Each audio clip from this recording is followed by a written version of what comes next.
Welcome back. So the Catholic Archdiocese in Pretoria has just wrapped up a Solemn Requiem Mass in honor of Pope Francis, who of course passed away on Monday at the age of 88. The pontiff has been widely lauded as a leader who fearlessly challenged and stood against the exploitation of the vulnerable. Pope Francis will be buried in Rome tomorrow. SABC News reporter Ofentse Setimo was part of that Mass and joins us now live from inside the cathedral in Pretoria. And Ofentse, we heard the Archbishop there spending some time to even speak about the lessons he's learned from the late Pope.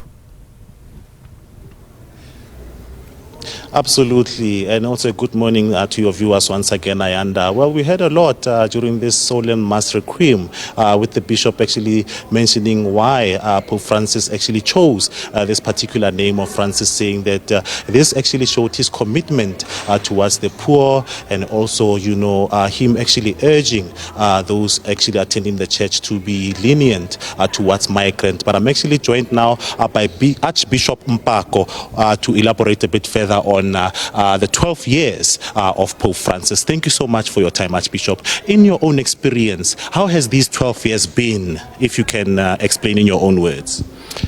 I think Pope Francis has had a unique impact on the church through his leadership. That was characterized, as we heard earlier, of reaching out, especially to those who are most in need of experiencing God's loving presence.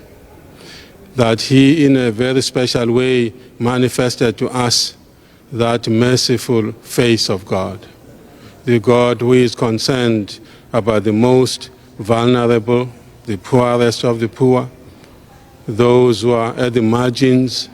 And we saw Pope Francis reaching out in many ways to show those people God's loving presence. So that's one thing that has been unique about him. I think the other thing that has been also unique about him, his closeness, to the flock that has been entrusted to him, and also calling us as ordained ministers, priests and clergy to be equally close to the people that we accompany. As we heard earlier on, he enjoined us as shepherds to smell like the sheep that we are shepherding. But for me, the other very important thing that was unique to Pope Francis was his commitment to hold the relationship between truth and love. Absolutely, if I may step in there. He was also criticized for actually allowing the members of the LGBTQ to be part of the church, and also to allow couples that have come out of divorce to actually be allowed to come into the church. What has been your reaction to that particular criticism of him veering from the church's tradition?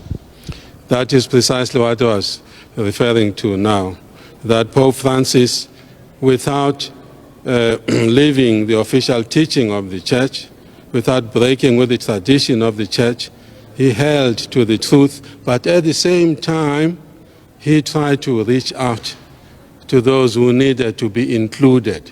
And that's where the misunderstanding was. And some thought, okay, he is not now being faithful to the teaching of the church, but he never, in fact, turned against the teaching of the church. Even when he issued that, or he approved that document that you are referring to, even there he was still reaffirming the teaching of the church about marriage. But at the same time he was saying, how do we make those who feel marginalized still part of the church? Now that's not a very easy balance to keep, but he showed us, and that's exactly how Jesus was, isn't it? That he was reaching out to people without approving of the wrongdoing that people were doing, but at the same time, Jesus was showing them love.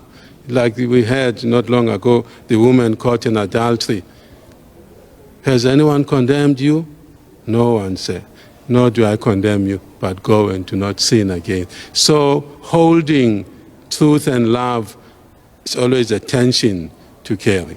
Absolutely. And the conclave will be starting soon, where a secret ballot will be voted on by the cardinals that will be going there to Rome.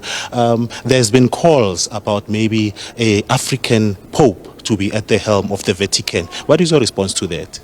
Well, I think the approach, by many of us is not so much, to look at where the Pope comes from, but we are looking for the person who is best placed at this time to lead the church.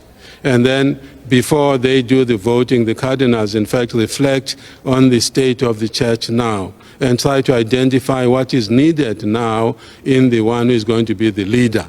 It may so be that, they say, okay, one of those from Africa seems to be fitting that bill. Or it could be we go back again to those from Italy. For us, it's neither here nor there. We are looking for the best person, best place at this time to lead the church. Absolutely. Thank you very much. Well, as you can hear, that's the Archbishop of the Pretoria Archdiocese here at the Cathedral of the Sacred Heart, actually saying that it doesn't matter from which side of the world the next Pope is going to come from, but it should be a person suitable for the current times. And with that, it's back to you in studio. All right, Ofentse Setimo live to us there from the Archdiocese of Pretoria of the Catholic Church.